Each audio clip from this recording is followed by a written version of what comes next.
Parents, what's the most heartbreaking thing your child has ever said to you? I got a girl pregnant when I was 16. I was dumb and didn't use protection. Almost all of my regrets washed away when my son Rory was born. I am 24 now and my son is 7. He is the smartest and most loving kid I could ever ask for. His mom had left when he was around 2. When I tried to sue for child support, the judge sided with her, quoting that I was the father and needed to step up. Ever since then, it has been me and Rory against the world. I was a single dad to Rory from then on. I had a few girlfriends but nothing serious. I left my parents' place and got a small apartment.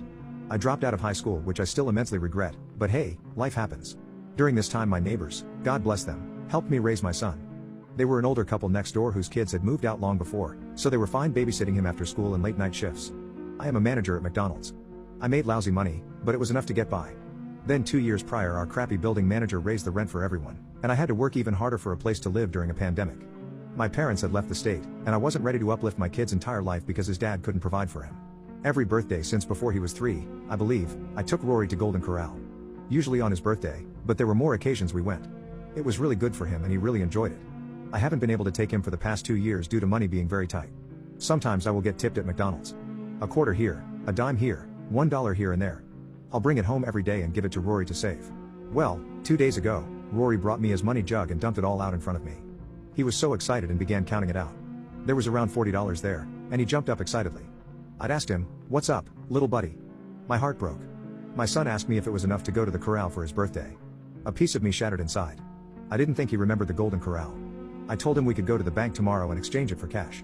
That night, I ugly cried in my bedroom. I felt like a failure because I couldn't give him everything he's ever wanted. I began researching, furthering my education. Well, yesterday, as soon as the bank opened, I took my son and we exchanged the money for cash. I then drove us to Golden Corral, and we were there for 2 hours. My kid was so happy, and I was dumb because I just assumed he had forgotten this place. Today I cried again in my room. I've never been good at saving money, but I figured that I would at least try.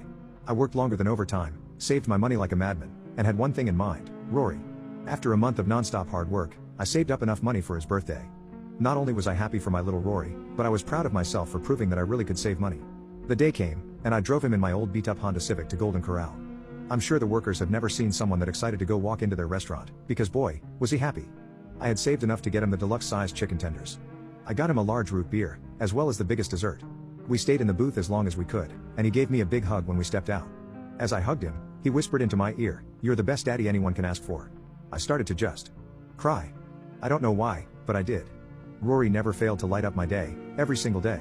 Since then, I've managed my savings better, gotten a promotion for double my wage at my job, and Rory and I now visit Golden Corral a few times a month. It might not be the best life anybody can ask for, but I can tell you this. Rory has never been happier.